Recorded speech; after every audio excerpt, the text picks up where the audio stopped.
Happy New Year, everyone. I hope that you've had a safe and happy holiday, and I'm praying that you have a very blessed New Year. Now, have you ever been struck by something? Maybe you see somebody being rude or dismissive, and you just thought, man, that's wrong. Or maybe you're faced with a problem, and you knew what it meant for that to be made right. I think that we've all had these times where certain circumstances, our conscience kicks in and it told us that this is right and that is wrong. Now, Paul deals with this idea of conscience in his letter to the Romans.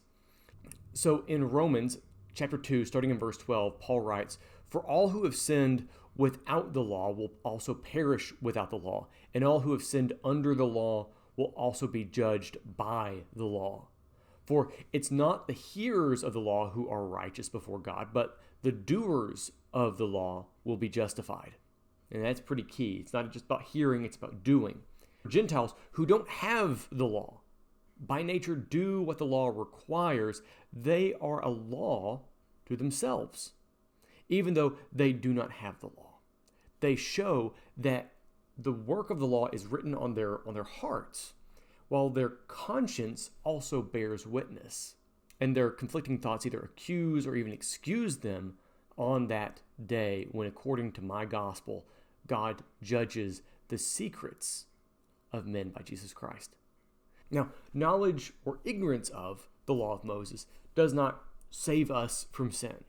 Those who do what the law states are justified, or they're in a right relationship with God.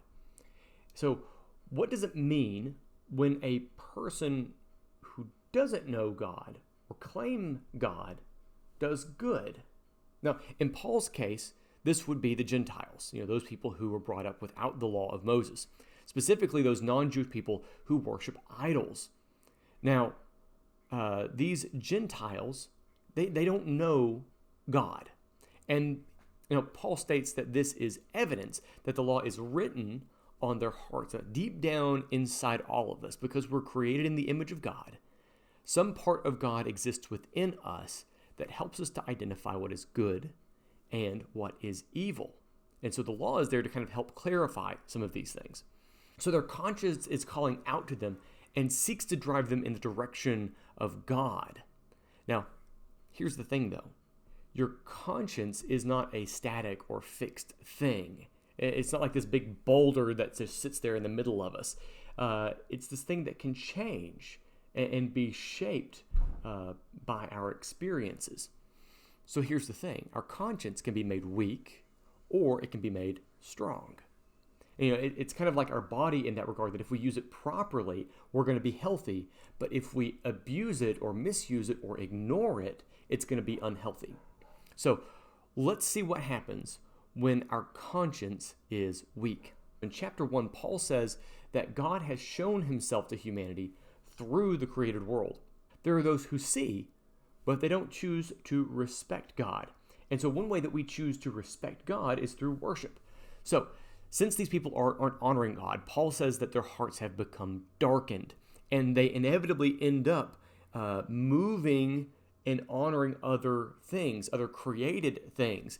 And they claim to be smart or brilliant or wise, but the things that they're doing are actually quite foolish. They end up serving the creation rather than the creator. So once we do that, it becomes really easy to justify anything that we want. We have removed God from our moral center and replaced him with our own desires. The things that we want become a god to us. And Paul says that those people are filled with all manner of unrighteousness, evil, covetousness, malice. They're full of envy, murder, strife, deceit, maliciousness.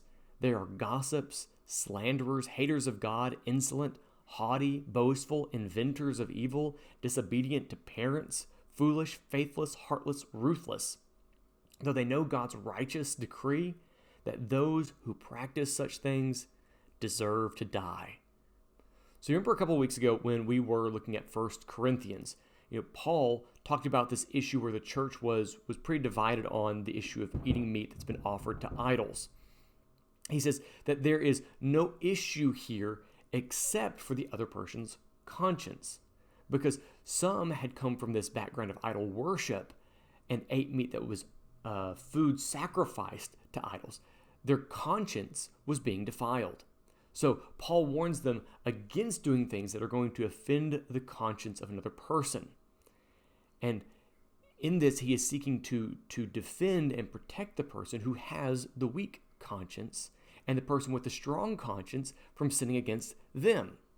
So, we should want to have a strong conscience because it's not only a benefit to us, but it's a benefit for other people around us so that we're not being offended and then causing them to stumble because of our own weakness. So, how do we strengthen our conscience? Now, tell me if this seems reasonable to you. If failing to honor God leads to a darkened heart and a weak conscience, then wouldn't the reverse be true? Honoring God, worshiping Him, giving thanks to God would help us to strengthen our conscience. So if we love God and draw closer to Him through prayer and through reading and studying of Scripture and through spending time with the saints, through things like worship and service and all the kinds of things that God tells us to do, isn't that going to help strengthen our conscience? Let me know what you think. See you all again soon. God bless you. Go with God.